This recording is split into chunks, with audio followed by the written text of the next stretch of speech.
markers, I hope, barring any issues. It's any to make fall out of the first couple of corners. And you mentioned some obviously with the different widths of this track, you can see people at points where you might see 3 abreast, maybe only able to see once. It's going to be interesting to see how that comes out. And you see Chris Midfield giving Kieran Bernardo the vote of confidence, knowing he will come good, knowing the quality of him, because he's obviously driven with him a few times in the last couple of weeks. And we saw how well Kieran and the Simpsons team did at the range you came to next gen 12 hours still soon yesterday. Did you manage to catch it and say what your thoughts you did? I caught a little bit here and there, but the main thing really, I suppose, is Kieran used all his talent in qualifying yesterday. He backed pole in the GT4 class, and this evening he seemingly run out through endurance, but I'm sure he'll come back fighting as he always does. But yeah, very exciting race. The Supersport guys unable to keep that lead, but whoever keeps the lead from pole position over 12 hours, the question is this evening, is Aidan Rowe going to have a boring race up front, or is he going to be challenged by Richardson? Yes, in behind, but someone I want to point out really is James Gilbert in one of the many pole Simsport cars in 8th place at the moment, under 2 to 8. He's top of the AND pile, so our grid was split in half through a qualifying event yesterday, and the drivers were split into 2 20 car classes, so the Pro and AM like we mentioned before.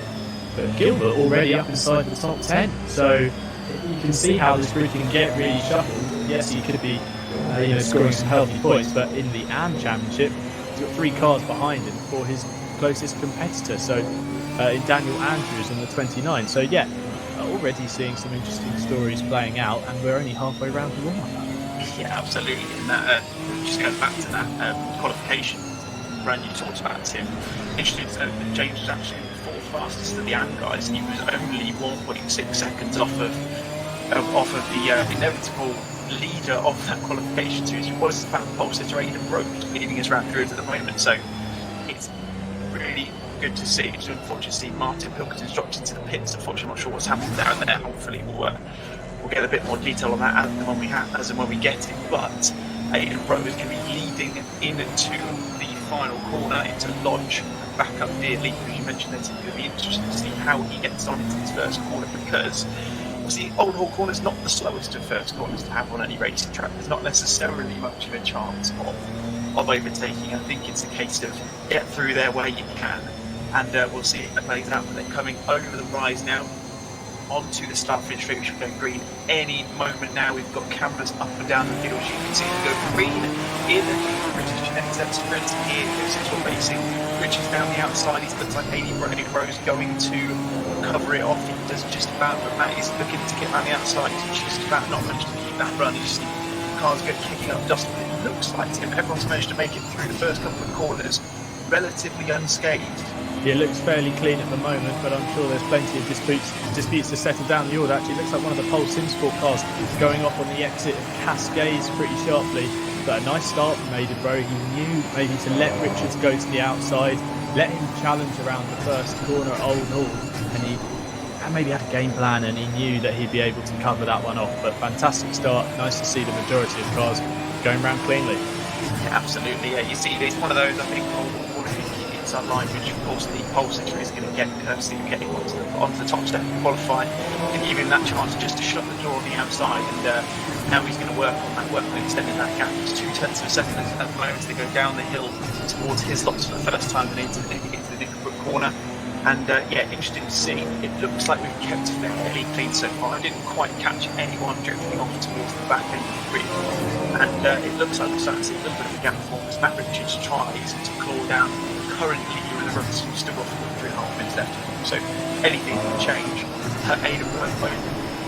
Yeah, it looks like there's been a bit of drama down at the Nickelbrook chicane. That's Evan the Tapas and the Wild Things Racing 74 car. He looked like he'd been up on the grass. There's been some sort of drama there, but we can see Williams on the timing tower dropping off the left-hand side, so there could have been some drama there that we weren't able to catch. But Regan Mitchell here in the 69 Bull Shifters car going side by side with Gilbert in front as they come into Old Hall. Mitchell trying to go around the outside and does so convincingly. Fantastic move by Mitchell with Stapleford closing in behind in that bright orange Ginetta. But a very nice opening start to this season, and I'm excited to see what carries on. But Bro really just needs to get his head down and see if he can gap Richards.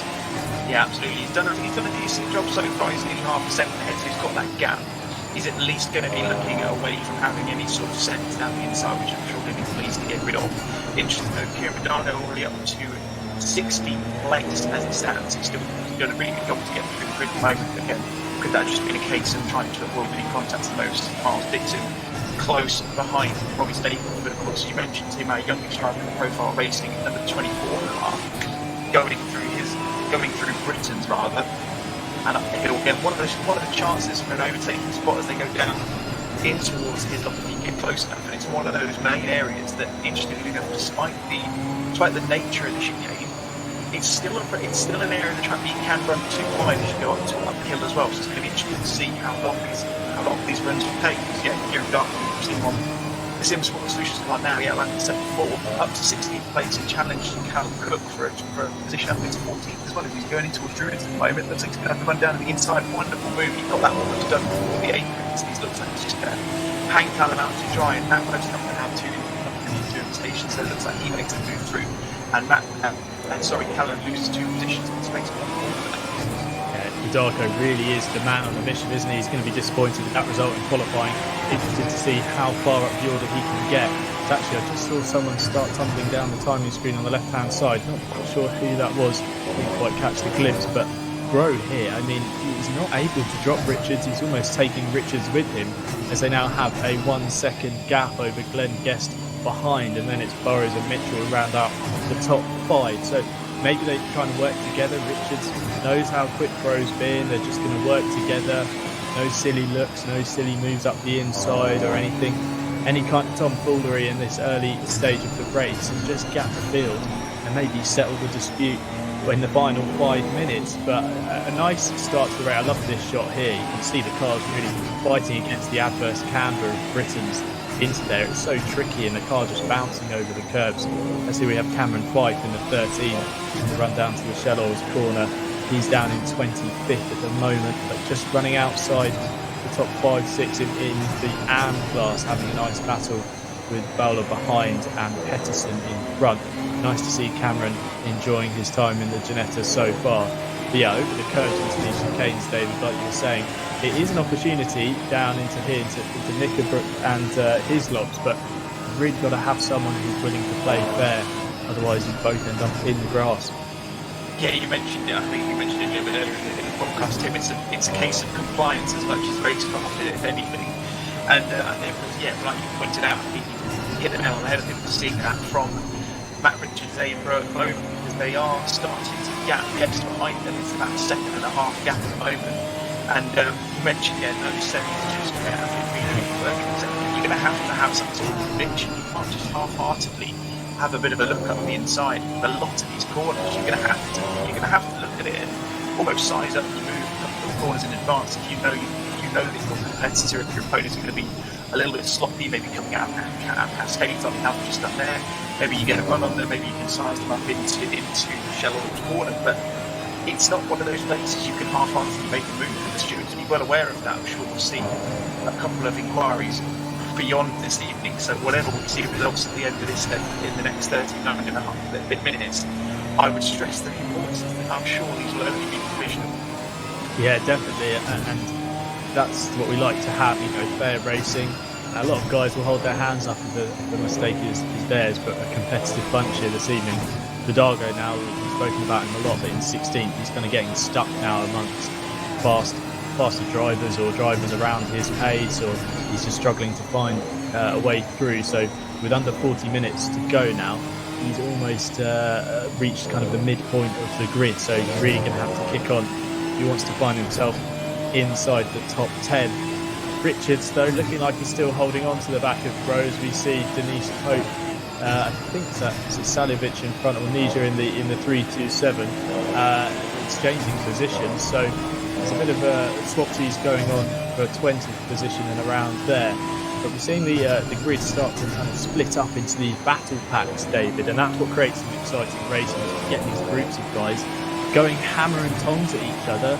for whatever position it is. Like this battle's down in 20th position, but they're still going just as hard at it as if it was a fight for the podium or even the race win. So exciting racing so far as we see Vidago trying to put a move on Peters Weave into Old Hall and gets the job done, but they're going to be side by side down the hill into Cascades. Vidago's going to have to be brave to hang it out, and he's managed to get through before the corner, so that's really helpful stuff for Vidago. Now let's see if he can kick on, bridge a gap and catch the group in front, 1.2 seconds up the road, the back of Daniel Andrews, which I'm sure he'll be doing. But Peters Weave fighting back side by side into Island Bend, two wheels on the grass. Vidago round the outside and manages to maintain the position into Shell Oil's hairpin, and does so, uses the camber nicely just to kind of close the door behind. It looks like Kent's looking for a way through as well and gets past, so it's almost like once you get out of line, the train seems to come flying through. Yeah, pass or beat pass there, wasn't it? That was an unbelievable little battle between Peters Weave and Vidago, and of course Joris coming off second hand, unfortunately, in the SMH Motorsports car, but it shows you just how important it is to minimise the amount of time you're stuck in battles. You saw it there. That battle went from the corner in turn number 1 all the way down to Shell Oil's in turn number 5. Now, 5 corners doesn't really sound like a huge amount to the untrained eye, but if you think about the distance they've got as well, they've pretty much been alongside each other for the majority of it. It's going to lose them a significant amount of time, and I'm looking at the timing deltas at the moment, and I can see that Kieran Vidago, between that time, I managed to make I think it was 1.4 seconds back to ahead to Daniel Andrews in 12th place. Now up to 2.2, you can see just how much time is lost. You can see the gap there, visible up towards the likes of Pixley, as you see there, and Dan Andrews just behind him. So battles all the way up the field, but if they continue to battle than they are, the grid is naturally just going to come to a bit more of a concertina effect. We're going to start to see these battles and trains almost get bigger and bigger until Pixley looks at what dare I call it, an audacious move around the outside of Dave Hedges into Cascades. That's going to put him under a lot of pressure from Daniel Andrews to go down towards Island Bend. He looks just like to get alongside, but sensibly, I would probably say, elects to live another day in the grid and suggests to himself, I think I'll probably just hold off for a minute and I will let Richard carry on in front of me for a couple more corners at least. Yeah, we can see Vidago closing that gap as we were talking there, David. It's now down to 1.5 seconds. And I can't explain how interesting that move was from Vidago. He was under attack from Peters Weave behind, and he elected to take the outside line to defend his position. That's so difficult to go against your racing understanding. You're so used to, I'll defend the inside from a pass. But to select the outside on a run into the Island Bend and say, yeah, that's going to benefit me the most. You've got to flick a switch in your brain and fight that instinct just to cover off the inside. And someone who might have been covering off the inside very shortly, Aidan Bro. It looks like Richards is keeping with him and hassling him the whole way. The gap gets behind 2.5 seconds to the number 52 in third, who's got Burrows almost a couple of seconds back in fourth, and then Regan Mitchell, the 69's done a great job in fifth. But these guys are just starting to pull away from the front of the field, and it looks like they're going to have a bit of a boxing match come the final few minutes, I think, David. Yeah, absolutely. Like you mentioned, 45 minutes is technically classed as a sprint, but it's not necessarily one as such. You want to win the battle, you want to win the ball, not necessarily the battle. And I think those guys are definitely vouching for those words at the moment. You're not seeing too much in terms of aggression, nothing too much in terms of steady moves, keeping it clean. Matt Richards knows there's enough time. We've still got just over 34 minutes left in this first round at Ginetta Sprint here at Oulton Park, and I'm sure he's biding his time. He'll be sizing him up. It's very much like an endurance race to an extent. It's like a game of chess. You can almost see him sizing up, trying to get an understanding where Aidan might not necessarily be as powerful or as confident in certain orders as he might be. And I'm sure he'll be planning that move. Not necessarily for now, it's very close. It's not that gap is as close as it has been in this first 10 minutes or so. And again, I'm still not entirely sure whether he's confident he'll make that move now. But we'll see whether he does. He's got a great run up the hill in towards Druids to go through Clay Hill and into towards Tower Down. He's going to try and make a move. He's going to stick behind him, it looks like. I wonder if he's going to try and just get a better rate. He's going to have the inside into Druids. That's a little bit close. That 2-1, it's not going to go there. A very close move. Nearly a bit of contact between the front two there. Oh, it's lucky Richards didn't clip the curb or anything. That could have really unsettled the car underneath him and left him sailing into the side of Grove, but fantastic racing from these guys. And interesting to see that once the opportunity presented itself, Richards didn't wait. So, scrap what I was saying about him maybe waiting for the final 10 minutes to make a move. It seems like he wants to get past as soon as possible, but he'll sit in behind and continue doing this revision of where is Aiden in front, faster, slower, where's his advantage. It seemed like he managed to get a cracking run out of his lots through Knickerbrook and up the hill towards Druid, so maybe we'll see more of the same on this lap, but it looks like Bro's just able to give himself a little bit of breathing space as they come through Island. Meanwhile, Vidago unable to get up to Daniel Andrews, still 8/10 back now, so we might be seeing another move from the SimSport Solutions driver. And great racing from Gilbert, as we're saying, leading the AM class in 6th place overall and looking pretty healthy there at the moment. Yeah, absolutely. It's obviously got Daniel Andrews in the picture at the moment, and funnily enough, just the picture comes up. I talk about the fantastic camera. We've got Chris Pinchman mentioning that in the chat. Big shout out to Steve Proud, who's on the cameras this evening and doing the broadcasting. Fantastic work as ever. He's managed to get the second piece. He goes right in. Richard's going down the inside into his lobs. Going to make a move, sticking to go through Nickerbrook. He's going to hang it around the outside. Aiden Rowe's not going to make that move very easy, and he's just about held on.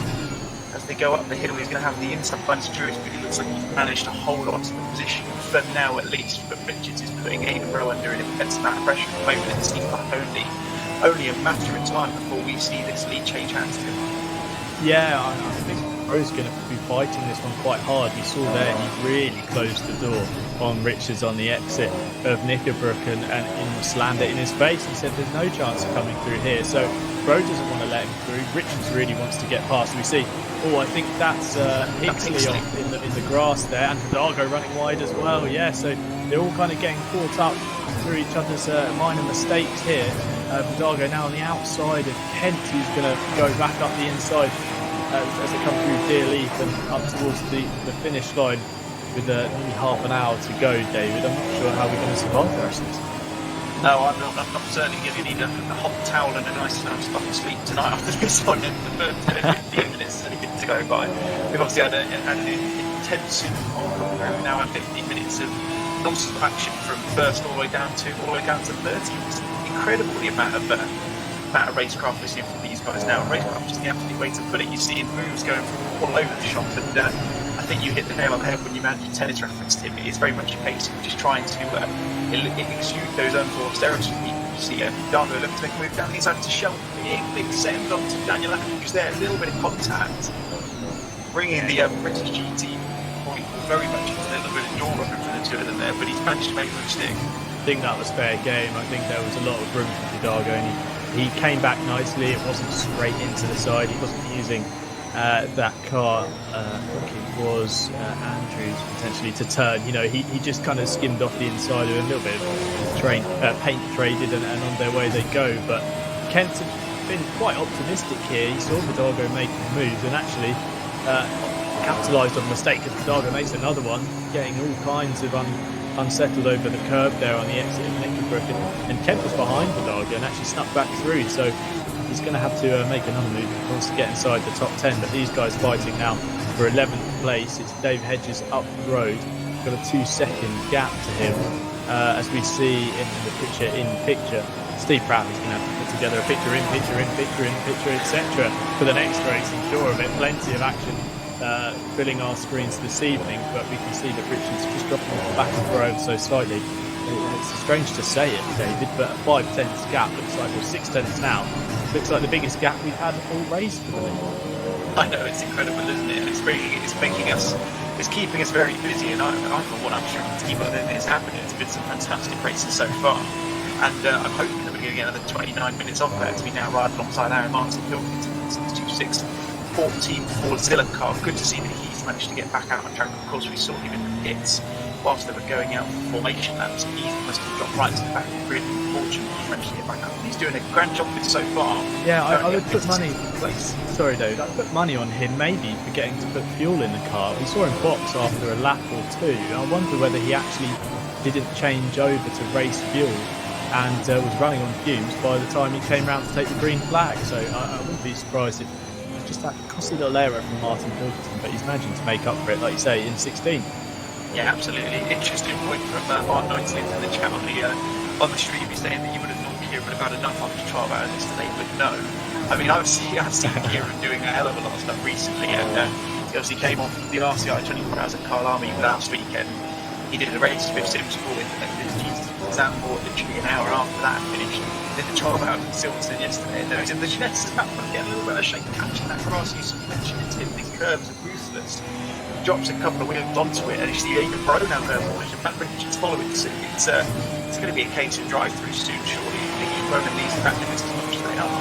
Yeah, it's going to be a case of drive through potentially, or the track's just going to bite back and send you off like we saw with Webber. Here we go, Vidago side by side with Kent. Andrews wants to slice the pie as well as they come into Oulton Hall. Vidago, if he can hold this inside line and carry enough speed, as we see Kent running slightly wide, they're going to go 3 wide. Andrews on the grass on the run down to Cascades. I think Vidago's just about managed to keep it clean through the middle there, part the seas to some extent, and gain another position. So up to 11th place, I think, for Vidago. With a slight mistake on the exits allowed that's Kent. Kent's pulling over to the side slightly, and then Andrews is through. So it's all changed here, just outside the top 10. It's ridiculous, isn't it? We're never going to give account of this. Interestingly, it looked like Dan Andrews Richards is putting Ada Bro under another decent amount of pressure as they go into his lot. Just didn't quite manage to make a move that time as he tried a couple of laps ago. But I noticed that Dan Andrews did look to almost try a different line there, and it almost caught him off guard because obviously Kieran Vidago and Charlie Kent going into Oulton side by side. Dan looked like he just dropped off to very close behind Charlie Kent going into the corner, dropped off on a fantastic run. And, it was almost too coming out of Oulton down into the Cascade at the end to check himself, and we saw him doing a bit of grass cutting as he went down the hill there, and he's lucky to have managed to get it back onto the black stuff before the braking zone. Otherwise, he could have been right off into the tire or the bottom of the hill. Yeah, as we see in the timing tower, Marcus Hagel hitting pit lane in the 117, so not sure what's happened there. Unfortunately, see him drop out of 17th place. But yeah, you're completely right about Richards as well, just trying to pile on the pressure again. There wasn't enough pressure. He seems to kind of drop off slightly and then build up for another attack on Aiden Bro. So I'm sure we'll get another fight here as we see actually on the timing board. Martin Hilton catching Pixley. The gap now 2 tenths, and below it can be less than that, I'm sure, as they go around this next lap, lap 11. Martin Hilton fighting back through the order. Yeah, he's certainly doing a great job.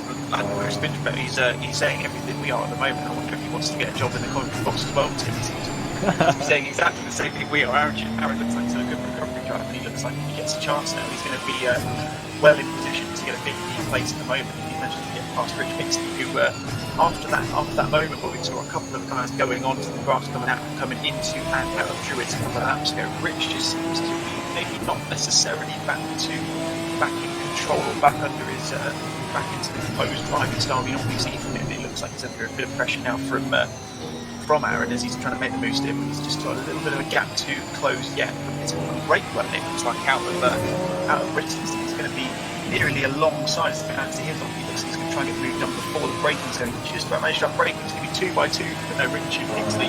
Elects to drop him behind him, and that's a nice move done by Aaron there, and that puts him up in 215th place now.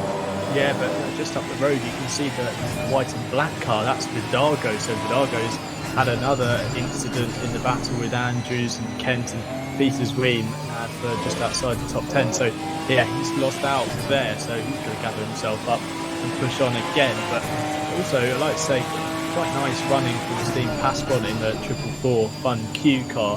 He's driven that Ginetta countless times in SimSport GT4 racing and looking pretty strong in 9th place at the moment. But I'm sure he'll want to better that position, considering he has got a little bit of real world experience in this car. So I'm sure he'll be he'll come back by hitting next time for a slightly better position. But I'm sure he'll be happy with 9th at the moment. Robbie Stapleford up the road, and a nice healthy gap to Dave Hedges behind. But Richards looking like he's going to have to start sizing things up with Bro, because that timer is still ticking down, David, to just go over, coming up to halfway. So time's flying.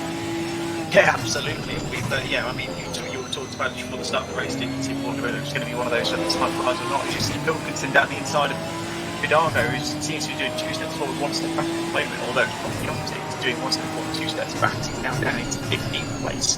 And that recovery, or that initial kind of jump up the standings that he did after the first few laps, seems to be going backwards a little bit. So I'm not sure if he's struggling with anything to do with tyre temperatures or anything like that. But he's certainly not feeling as comfortable as he might have done in the first 10 or 15 minutes of this. And you see Matt Richards is still twisting the screw, letting Aidan Bro know he's there. He knows he's there. He's been there for the last 22.5 minutes. But he's just giving him a bit of an idea, and I wonder if he'll start sizing up a move. But going back to the other battles of the championship, the battles of the championship, we're halfway into the first of 5 rounds. But Gilbert doing a really stellar job at the moment, currently sitting in 7th position. He's only 10 seconds ahead of Daniel Andrews, who's currently the next AM driver in class. Who's he's about 10 seconds ahead of him at the moment. So fantastic drive from Gilbert so far in this race. Yeah, and I'm looking at this battle for the lead, and Richards is really going to have to make something happen on Bro if he wants to take this first SimSport Racing Ginetta Sprint Series victory. But I think the man in the hot seat is Glenn Guest behind in the 52. You know, you can imagine these two getting together, doing a Shedden and Neil from the British Touring Car back in 2011, taking each other out on the run into the final time at Lodge. Glenn Guest, if he's close enough, is nearly 4 seconds behind. He could see himself snatch a victory at the death if drama unfolds between these two. Absolutely. I mean, he sort of introduced a couple of laps ago, of course. We saw Matt Richards maybe getting a little bit too overconfident and nearly tapped the back end of Aidan Bro into the first apex injuries, which we're going into now. Obviously, doesn't do the same thing this time, so he's a little further back, but they're still gapping. Slightly, but like you say, Tim, any form of active treatment, I mentioned it a little bit earlier.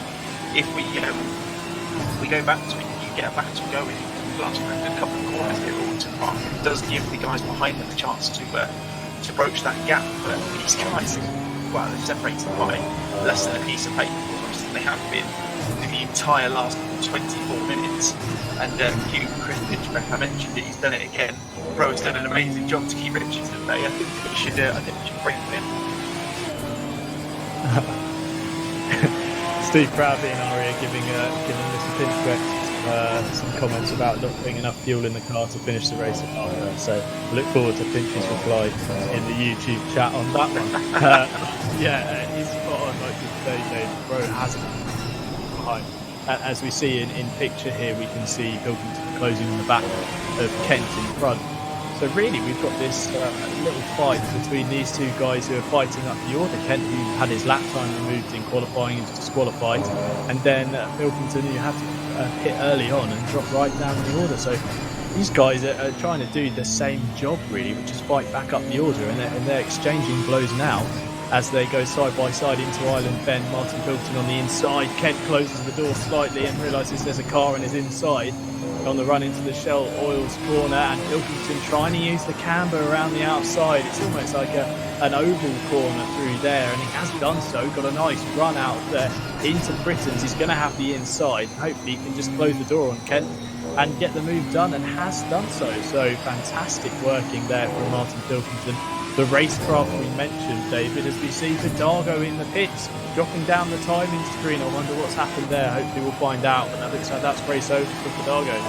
Yeah, absolutely, and we go back to that there. I mean, that was a wonderful move from Aaron, wasn't it? He sized it up from a couple of corners before, wasn't Chris has put his comment back into the chat. It was a schoolboy error for Steve, and he's listening. I'm sure he'll laugh that one off and take that with a pinch of salt, no doubt. But I mean, what a move from Aaron there. Brilliant. He sized it up and did exactly what we talked about a couple of laps ago, where he went to the outside line into Island Bend, which is not the typical driver's instinct line. You want to go down the inside, but he sized it up, did a fantastic job, and got the move done going into Britain's as well. And it was one of those where he just kind of put his car where he knew Charlie Kent wasn't going to be able to do anything against it. But those two are doing a fantastic job regardless of where they are. In fact, they've managed to get themselves back in the grid pretty much all the way up into 12th and 13th respectively. Yeah, really nice driving from the pair of them as well, not to come to blows around the tricky island section here at Oulton Park. But here we have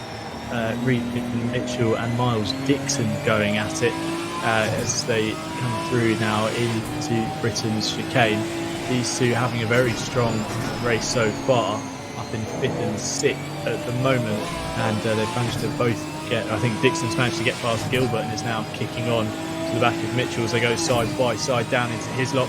Exciting, it's all bit of contact between the two. Dixon trying to go around the outside, Mitchell going to hold the inside through Knickerbrook, and we might see a bit of a switchback. It's that game of chess you were talking about, David. It's one move one way and one move the other. Yeah, absolutely. That was, if I was going to refer that one to chess, it was very much a case of Michael just kind of getting it forward and just smacking one of the other pieces on Regan's side. He's just about made the move into Druids. He's going to be hard pushed to hold on to it. Looks like Regan's going to be inside down into Lodge corner. Surely he's going to make a mistake. He's just going to try and close the door. Dixon is great one around the outside of Lodge. They go on to Daly. They will start really straight on to lap number 17, I believe it would be. That's basically had 17 laps, number 17 left. He's still going to be alongside him. Really going into the corner. Miles Dixon eventually, and if you think about that, that was what, about a 7 or 8 corner moves. That was actually incredible racecraft from those guys. It just shows you can't expect to have that move done and dust it straight away, especially when you're in these equal machinery cars. It's very much just a case of, look, I'm going to try and get the move done, and then at some point I'm going to have to just try and shut the door and I'm going to. Yeah, more cutbacks to the Tory government there this evening, wasn't it? So exciting stuff from controversial anyway. From Mitchell going side by side, many corners. Yeah, I've probably got a bit too political there, didn't I? But anyway, we'll all have a laugh this evening. I can hear proudly laughing in my ear, so you enjoyed that one. But yeah, Mitchell and Dixon exchanging blows, and like you say, you've got to set that move up corners in advance, but then expect the battle to continue corners further down the road as we see Richards and Bro coming together once again as they run up into Druids, and Bro kind of using a cheeky line to cut off Richards. He looks to the inside, side by side. Richards nearly makes contact with the right rear, and they're still going to be side by side on the run down into Lodge with Bro 2 wheels on the grass. He's trying to close the door, just manages to sneak in front. Richards cut back to the outside, can't get the move done. He's going to try and prioritise the exits as they come through Deer Leap. Once again, Bro forced to pull a trick out of the hat to keep Richards behind. Yeah, it's a fantastic defensive display made of Bro, isn't it? He's really pulling everything out of the bag to stop him. Interestingly enough, his best lap time of 1:41.9 is actually quicker than the pole position lap of 1:42.5, I think, or 1:42.40 from the same driver. So he's not only quick, he's putting fantastic defensive display on as well. He's doing a fantastic job of keeping Matt Richards behind. The question is he going to manage to hold him long behind for the next 15 minutes? Well, he's got to factor in the next challenge, which is indeed traffic. So we're seeing him catch one of the wild things Ginetta's up the road. So they're going to have to start thinking about other cars on track. They've really been blessed with just these two fighting it out, only one other car to be worried about. Now they might have to factor in where a third or fourth car might be trying to get out of the way, or might catch them at an awkward point, and then you've got to go around the outside somewhere. So really interested to see how, like 15 minutes ago you say, they're going to be catching traffic and there's something else to deal with. Yeah, absolutely. Yeah, we'll be interested to see roughly when they'll catch that traffic. I don't know if we can see any on the other side of the camp. We can't at the moment, but obviously we still need to keep guessing in mind. Like you said, Tim, could we see a BTCC relive moment from a couple of years back where we saw, like you say, a couple of two names? It's not one I sort of stopped watching BTCC around the turn of the century after they changed everything around. Sort of less cars on the track, but Pilkington going down the inside, down the hill, in towards his loft. Going to make a move with Dave Hedges just about the side by side going into the second apex. Looks like Aaron's managed to make the move done though in the 8. As you expect, that's kind of the run you want, I think, is you can take the inside line for the first apex, you can hang it around the outside, you can put the inside line into Knickerbrook, and you can make that move, and he's now come from the back of the trying to face him. Fantastic drive from him. Yeah, really nice drive. He's got a best part 2.5 second gap now to close to Daniel Andrews in front in the 29. But that was really nice. He picked his lane almost, and he actually managed to swoop across the front of Hedges in between those in between the Hislop chicane and Knickerbrook to really close the door and say, move done, I'm in front of you now, Mr. Hedges. So Bro and Richard still locked together with 13.5 minutes to go, and they are catching that traffic in front, which I think is Natafas. If not, it's Denise Pope. I think it is Natafas, judging by the timing screen. So they really are going to have to start, Bro's going to be on the headlight button soon. flashing away to let that car in front know that he's catching it. It isn't Tapas. He's running down the order, actually outside the top 23 on the left-hand side of the screen. So, yeah, I think it's game on between those two. Absolutely, I'm sure Aidan will be hoping for a nice, easy run past Tapas, and then hopefully he just about gets that move done before some sort of corner like Drew is now, where Richards might be able to get stuck behind him a little bit, because I'm sure he'd be wanting some form of relief from this constant pressure. It's been 30 minutes nearly of pretty much no holds barred constant pressure from that, and it's I mean, unless he makes the move, I can't see this stopping him for the next 12.5 minutes. It's unbelievable. And I think he Bro's point that with a track like this, obviously Oulton Park, where you can have many different lines through a couple of different corners, it's proven the point that it's probably easier to be the second car, because you can almost judge everyone else. You can judge what everyone else is doing, manage their braking markers, and almost manage your race from there. But it's going to be, maybe another 7 or 8 minutes, I think we might start to see Matt just trying to get a little bit closer and maybe make a little bit more of an aggressive move just to try and get that done. It's been fairly passive so far. He would come up to this traffic. This traffic causes a problem. I'm convinced the traffic, especially here, so Tapas actually just decides to go off the track entirely. That's one way of letting him through. If he really joins safely, they're going to be catching up to, I think that's Vidargo in front. So race to two halves for Kieran in the number 4 SimSport Solutions car.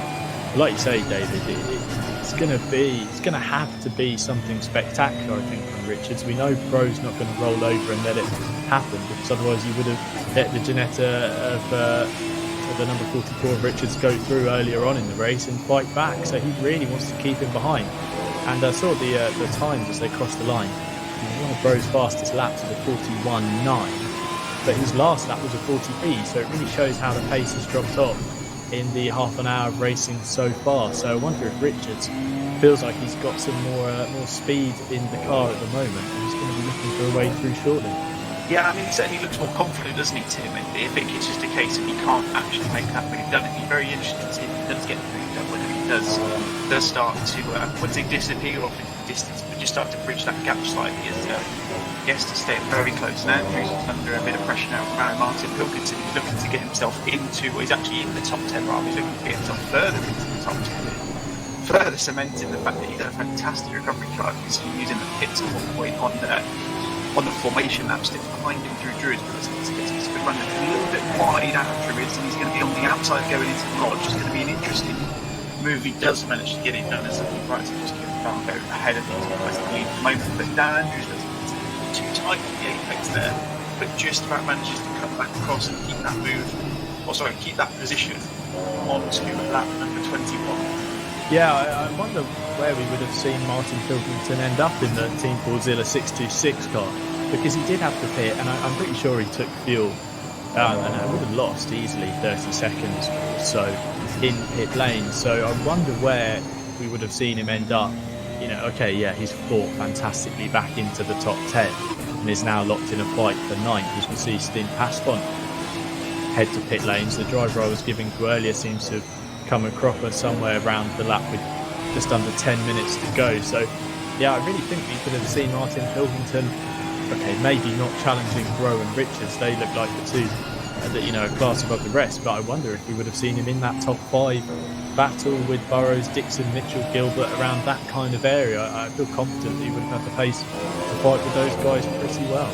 Yeah, I think you're right, Tim. I think he probably would have thought the same as well. I'm sure he's ruining that potential mistakes. He's going down the inside, his lop's going to get the inside line, and that's as easy a move you're going to get. Daniel Andrews looked like he just kind of went, I'll let you go. Just mirror signal manoeuvre and just let him through into the chicane there. Probably a sensible one.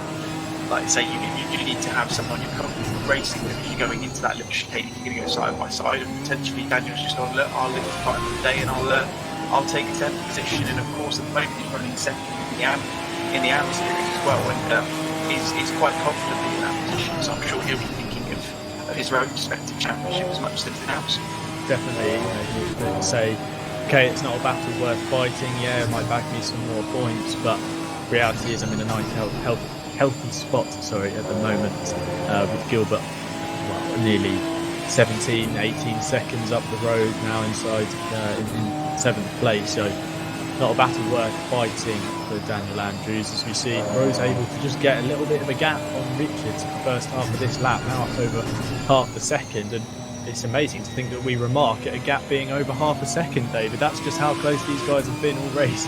Absolutely, yeah, he's spot on. I mean, the gap looks bigger than the gap on the track looks a little bit longer than the actual timing. So we'll see as they come up, I think as they come over the hill, we'll see the timing will refresh again. So just see Steve pass upon him mentioned in the chat is second on the relative now, just so you see third there 1.049. But Steve Passpon unfortunately had a flat tyre, Tim, that you've seen in the chat, so that's why he unfortunately dropped out of this race, which is really frustrating. He was doing a pretty good job up until that point.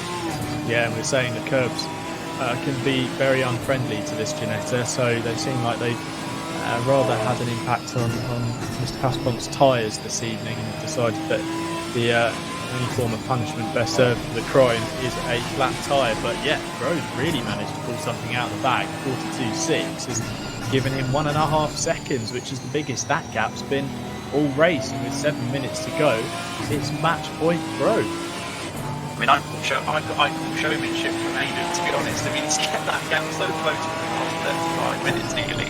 Sorry, 35 minutes. And now, yeah, he's just disappeared. It didn't look to me like Matt Richards made any form of mistake. He's now got a 1.7 second gap in there. And this is actually closing in on that now. So it's going to be interesting to see whether Matt will even keep his second step on the podium. Yeah, I mean, Aiden broke. I'm wondering, David, sorry, I was wondering whether Richards is running out of fuel, maybe he's cutting it fine and is having to lift and coast. That's the only reason I can think for such a drop-off in pace from Pro. They've been so tied together. I wonder if that's starting to play into the race in 6 minutes to go. That's not a bad show. I mean, we'll get interviews from the top three at the end of the race, Tim, and I'm sure I know you're going to be doing those, so hopefully you'll be able to ask the hard-hitting questions and see if we can understand exactly why that's happened. I mean, that is, of course, if he's needing to lift and coast like he seems to potentially with 6 minutes left. That's if Matt's even going to get a chance to be on the podium, because he's got, obviously, Guest is a couple of seconds behind him. James Burrows, Phil Burrows rather, is only a couple of seconds behind him as well, so it's not quite anything's done yet, and I'm sure Jordan will be keeping a very close eye on that relative and potentially chancing his arm at a final step on the podium before this race is done. Yeah, I'm sure of it, and we don't know what fuel levels these guys are running or what their strategies were with playing it close on fuel, or whether they're going to be more reserved. I mean, personally, I always take a little bit more than I need to, probably a couple of laps or so more, just in case you catch the checkered flag, the white flag at the wrong time, and you've got to go round one more lap. So I'm starting to think, really, yeah, Richard's dropping off 2.3 seconds now, and Guest is closing in behind. Whether he has really cut it fine on fuel with over 5 minutes to go, he's going to have really 2-3 more laps still to complete, and that gap's just really gone out, and Bro can almost cruise to the checkered. Absolutely, yeah. I think it's Aidan Bro's race to lose now, isn't he? I know he's got back markers to circumnavigate over the next couple of laps, potentially before Kieran Dargo, but I mean, he's got that gap now, and it's just a case of, I think it's more a case of where is Matt Richards going to finish. I think you've hit the nail on the head, so he's got to be saving fuel, because he's losing time hand over fist. He's now only just over 2 seconds ahead of Guest, who's in third, which we see both of them in the picture at the moment, being managed by our broadcaster Steve Crowley. He's getting closer and closer to that gap that's closing by the corner, and Jordan Burrows there is just a little bit further back on and coming down the hill. I say again, I think he's still within that chance of getting that final step on the podium. You've got to see how much Richard's pace really drops off as he crosses the line at the end of this lap. It'd be nice to see what kind of times he's doing. But yeah, Guest only 2.1 seconds down the road now. As in picture we see Mitchell and Dixon going at it once again with 4 minutes to go. And Richard slowing on the back straight. He's pulling over to the right-hand side, and that's going to allow Guest through for second. So I think Richards really is low on fuel. I wouldn't be surprised to see him dive to pit lane. That looks like that could be race over. And your prediction, David, of Burrows getting on the podium? Yes, Richards dives to pit lane. That's it. Race done. Must have gone wrong there for Richards. Heartbreaking with 3.5 minutes to go. Oh, that is such a shame. I mean, I had him paid for that race victory. I was convinced he was going to get the move done and made a pro, and well, I think it just proves the point. That quite proves the point of you've got to be prepared for your racing. If we're not allowed pit stops, we aren't in the series with being pretty great. He's done a picture bank, so I've just heard in my ear, which I'm sure Mitch will love to hear.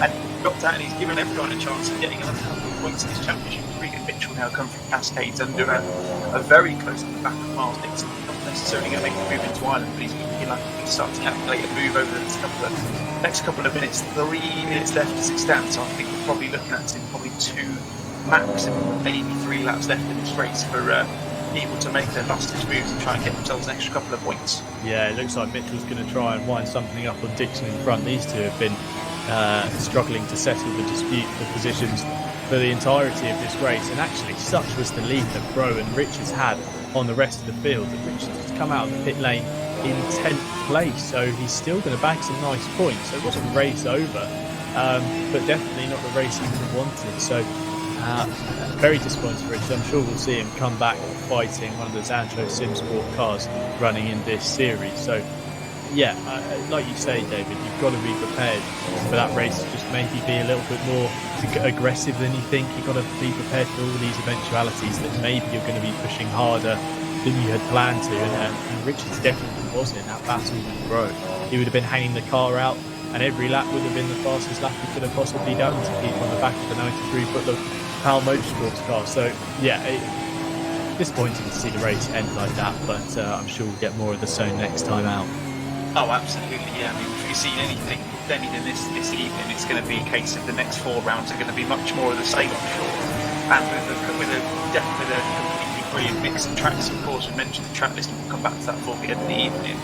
There's plenty of chances for these guys to have a good run and get us across the road. Of course, as you mentioned, Tim, points running all the way down the field. You're still going to get points regardless. It's not necessarily a bad thing if you do need to drop into the pits like Matt did, just bring it back and get some decent points on the board. He'll still have his chance, and I'm sure he'll still be right at the sharp end of the grid in the next 4 weekends that we have available. But Regan Mitchell is still now in the Bull Shifters 69 machine. And I'm trying not to make sure I mispronounced it at any point.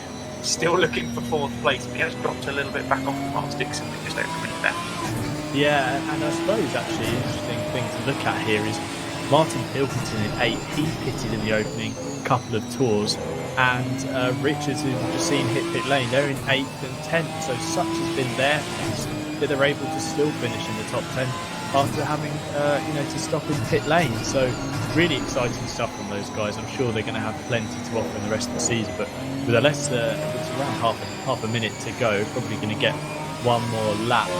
Depends where Bro is. Yeah, it looks like we're going to have one more lap. He's really just coasting now. Look, he's in the 43.8s. Guest around 5 seconds further back, with Burrows then the best part 2 seconds behind, and Dixon in 4th place, 10 seconds roughly off the podium fight, as we see one of the Wild Things Ginetta's rejoining from pit lane.